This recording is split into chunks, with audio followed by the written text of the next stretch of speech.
the first thing I must do is wish you Gunji Fat Choi. Because, well, I hope I wished you Happy New Year in what I think is Hakka. Because it's Imlek, the Lunar New Year, the Chinese New Year, Tet. So what I thought I'd do is I'd do a Chinese horoscope or Chinese tarot reading for you. And it's for the entire year, the Year of the Tiger, which begins on February the 1st and ends on January the 31st. But those dates do change because it's lunar, and that's important. And this is for you, the sign of the rat. Now, if you don't know what your sign is, you can check below. But if you remember, I said that because it's lunar, if you're born in January, then you go into the previous year. Except maybe the very end of January. And if that's the case, you need to Google it because it gets a little bit more complicated. Anyway, rats, I really hope you enjoy this. I really do. Now I'll be using probably 2 decks, but out of 3 decks. So the first deck is Tarot Nusantara. The second deck is the Steampunk deck. And the third deck is the Light Visions Tarot. Tarot Nusantara is actually a new one to me, which I love. Whereas the Light Visions, I've struggled with as a result of the rendering. Although I think I'll grow into it, I will keep using it and coming back to it. You can see on all of them, I'm using quite a lot of salt, and that's to clear the energy and the spirits from them. Something that I do fairly regularly with my tarot. And I also, you'll see a number of Jimat there that I use just to bring a good energy to the tarot and to my reading. And I call on the Chinese spirits to assist me in shuffling these cards, in selecting the right cards and interpret them for the rat for the Year of the Tiger. Rats. On the face of it, this spread is a really nice spread, and it feels like the Year of the Tiger is going to be a really good year for you. But the placement of just a few of these cards, I've got to say, gives me cause for some concern. Let me talk you through it though.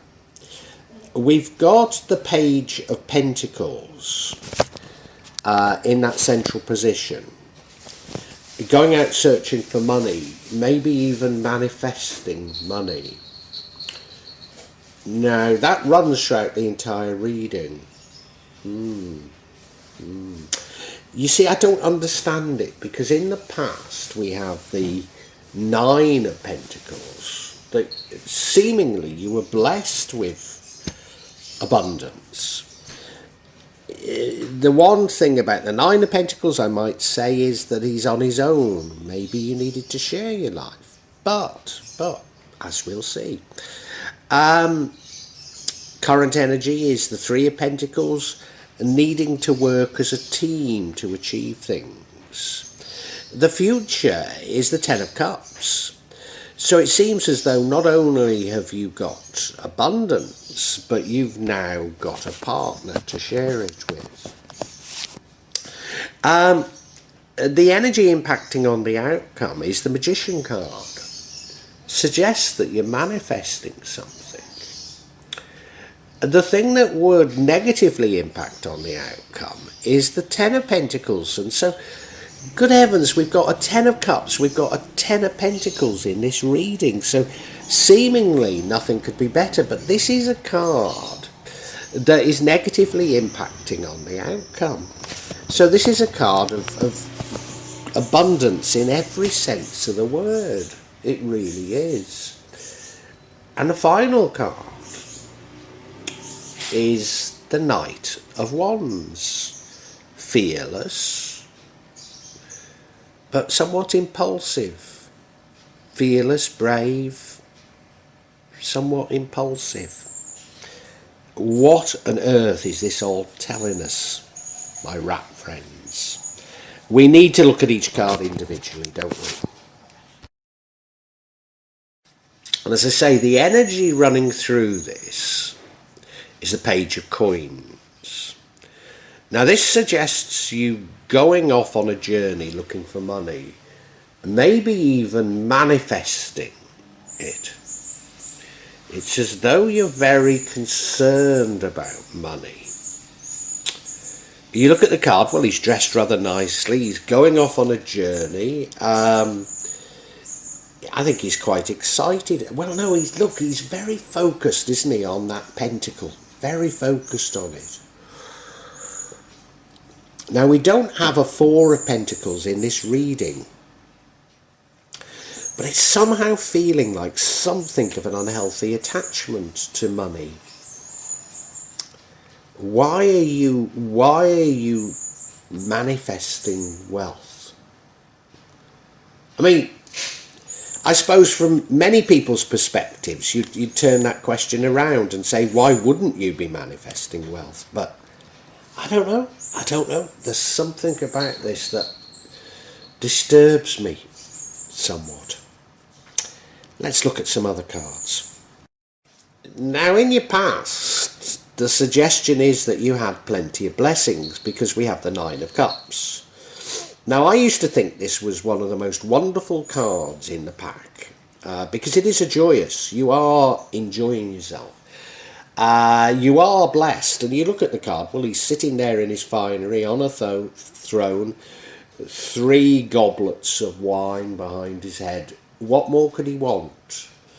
But then I began to think, well, what's the difference between this card and the 10?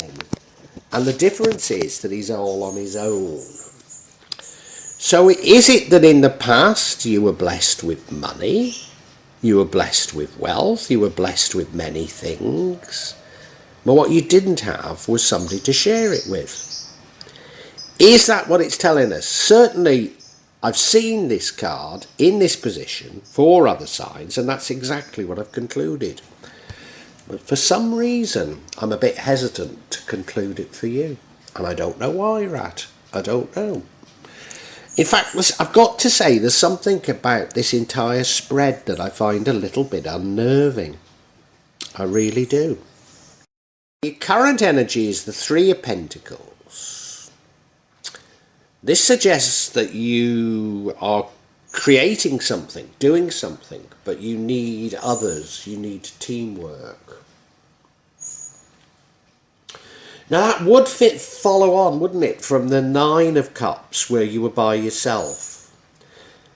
But the 9 of Cups, I sort of thought what you were missing was somebody to share things with, a love. But this is more just business partnerships, work partnerships, people who can help you to achieve what you want to achieve. And you look at it, well, he's carving a door in a temple, isn't he? And I don't know what they're holding up. Is it his tools or his plans? But you know, if you're building a temple, it requires a great many different skills. And it's a recognition of that sort of thing here. It's that sort of recognition that you don't have everything you need to achieve what you want to achieve. Remember, you're manifesting money. And it's sort of saying to me that you can't get more money without you bringing in other skills. Maybe you've reached the end of your limit in terms of generating wealth solely by yourself. Maybe. And Rat, your future energy, we've had the 9 of Cups, now we've got the 10 of Cups, so you can see what the difference is. And the difference is, yeah, there's the 10 Cups above the head, a bit like a rainbow, but they've got a family, haven't they? They're together. They're so happy because they're together. Look at them, they're dressed in complementary, beautiful clothes.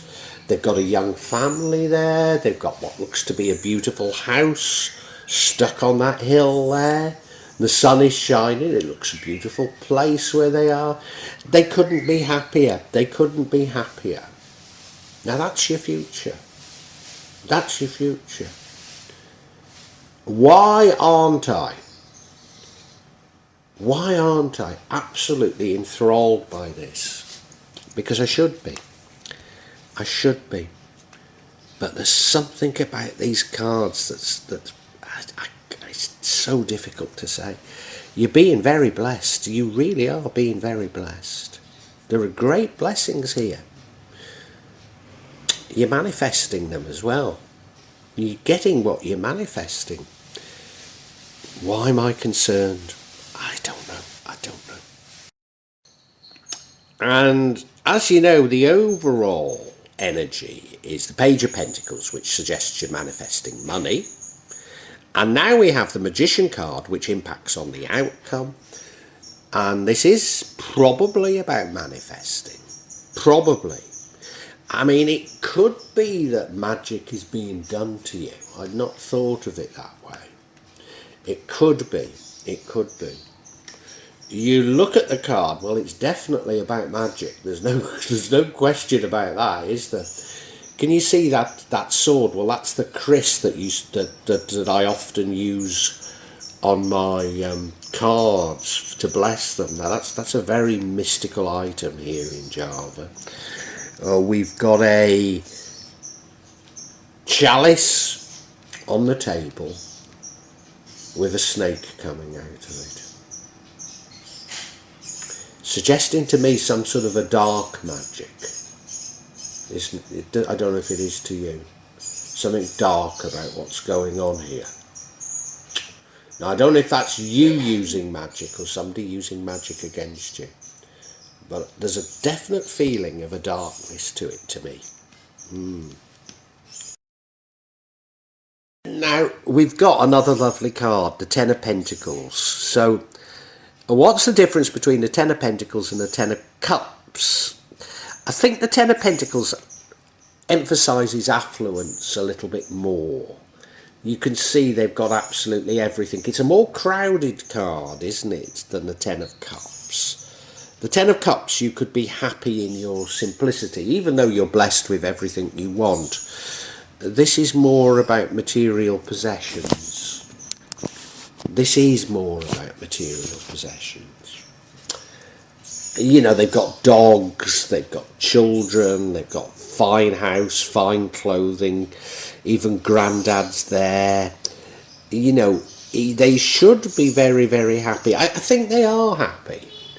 I think they are happy, but they're defining themselves by their wealth, by their possessions. Yeah. And you know, this card prevents the outcome.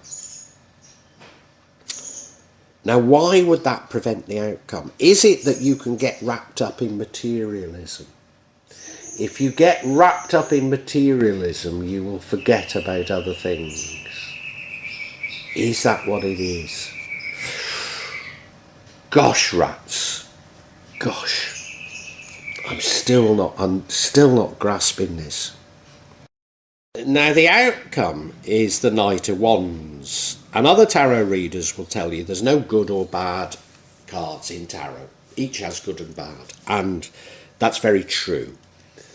And if ever there was a card that was true about, it is the Knight of Wands, because he's a brave, he's a fearless knight.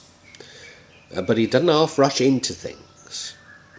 He panics. He does the wrong thing.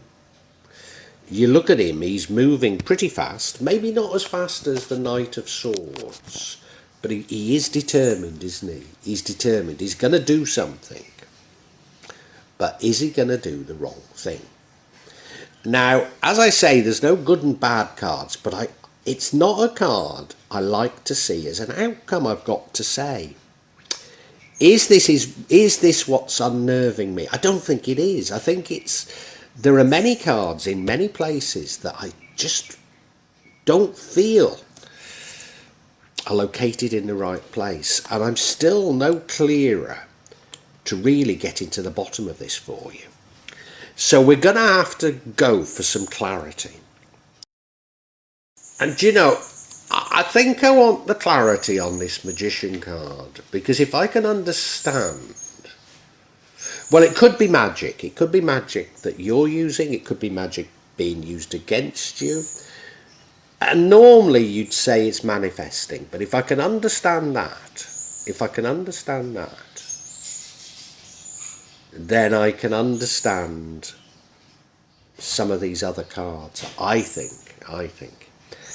And the cards we get are, first of all, justice. Now, we don't know if this is justice for you or against you. People who use black magic, and the universe does get them back. I often call it karma, but it isn't quite karma. Because the universe doesn't judge, it's just the universe seeking balance. We next have the Temperance card. The way to overcome black magic is to control your emotions. Now that is temperance. And then we have the Poverty card, the Five of Pentacles.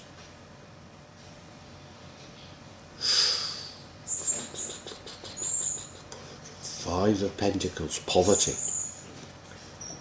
Now, given that the manifesting, we've got the manifesting wealth, the Page of Pentacles runs through this. Gosh, oh dear. Oh dear. Oh dear, Rat. I'm going to have to tell you about each card individually, and then I'll tell you what I've concluded. So the first card is the Justice card. Now this could be justice for you, could be justice against you, it could be justice for something you've done or something somebody else has done. It could be formal justice in a court of law. But do you know what? Because it's confirming the Magician card, I think it's karmic justice. Justice because somebody is using black magic. Now at this stage we don't know if it's you or somebody else. Now, I'm going to give the game away. I think somebody is using black magic against you. But it could be you using black magic. And whatever it is, the universe has a way of balancing. And you will get your comeuppance if it's you. In fact, it stretches for 7 generations. But as I say, I think it's somebody using it against you. You look at the card, and there's the scales of justice, very much so. But if you look on the scales, they've got those stones there. Those stones, we believe, contain spirits. And there's the tarot cards there, and there's a feather. Yeah. So it's very much about magic, isn't it? It's very much about magic. This is justice, because black magic is at play here in this reading, Rat. Now, one of the reasons why I believe somebody is using black magic against you is we have this Temperance card. And the way to fight black magic is to be temperate. It's to control your emotions. It's not to rise to the provocations. It's to control your emotions. It's also to lead a more temperate lifestyle. Avoid alcohol, avoid smoking. Sometimes it's impossible. Pray, meditate. Try and see things from the other side. Forgive. Move on. Temperance is so important when you're under attack from black magic. I mean, to be perfectly honest, it's quite useful when you're using black magic, but I don't see it that way. You look at the card, angelic, isn't it? She's got those wings. And she's balancing. She's seeing things from every point of view. She's balancing these things. She's maybe even come to the realization that I have, that all is created in our own consciousness. And therefore, to blame others when you are creating the monsters that they are, creating their actions. No. You have to look inwards, and you have to confront your dark thoughts. Confront your dark thoughts and raise your own vibration. And that's the way to fight black magic. So that Temperance card is very telling, isn't it? And now we have the Five of Pentacles. The Five of Pentacles is the card of poverty. What does this mean? What does this mean? Well, let's go back to the original card. The original card was the Page of Pentacles, manifesting money. And I couldn't understand why you were manifesting money when you seem to be blessed with so much. And of course, it's not you, is it? It's not you. This black magic is to take your money, to send you into poverty. Somebody is using a spell. Now, we have many in Indonesia. We send out sort of babies called toil to steal money. We have pigs called babi nyepet. But there's all sorts of things that could be used.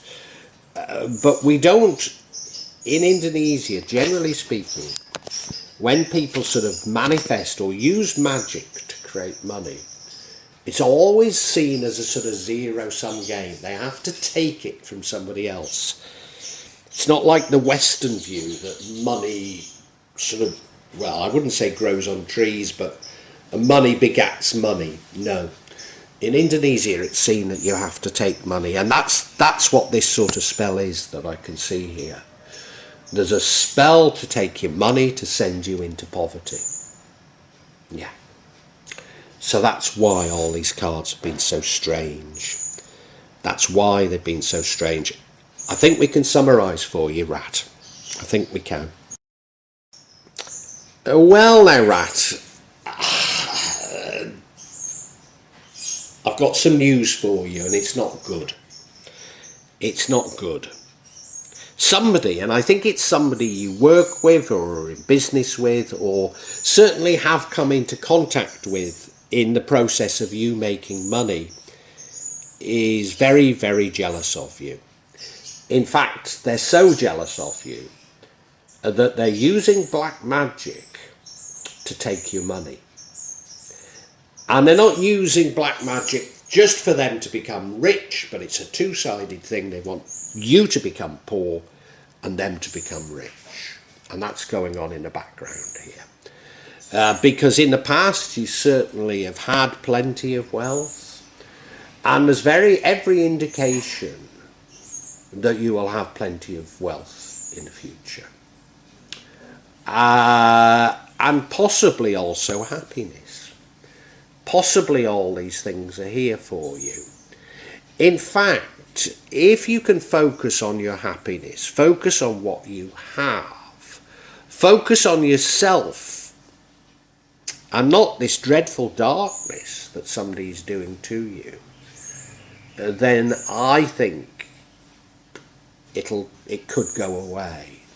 It could go away because you're being urged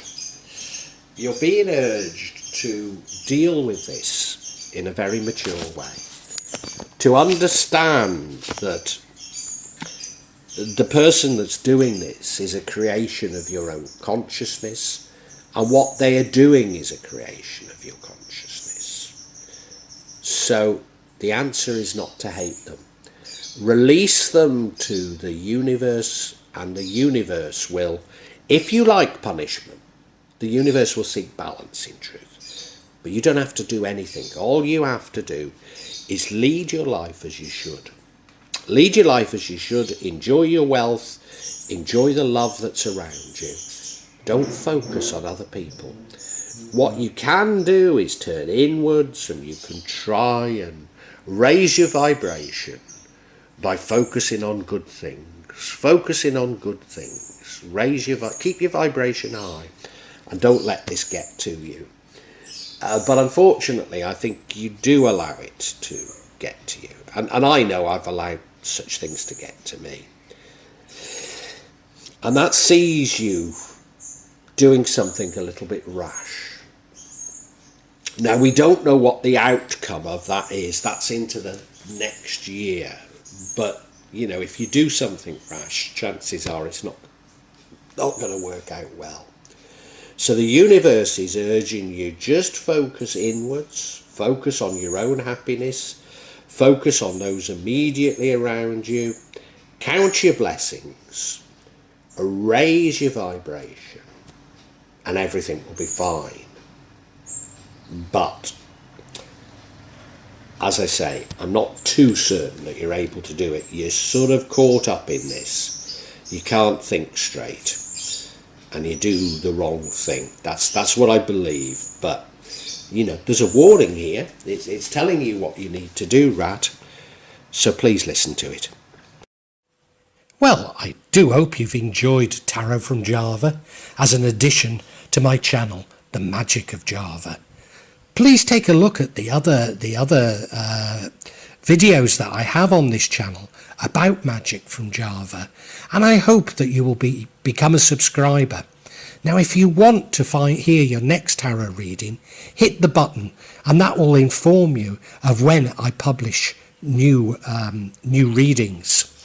I'm certainly going to do a reading for every month, but maybe I will try them a bit more frequently, say a mid-month reading, and maybe also some special readings. But above all, thank you so much for listening to me. Thank you, and enjoy Java.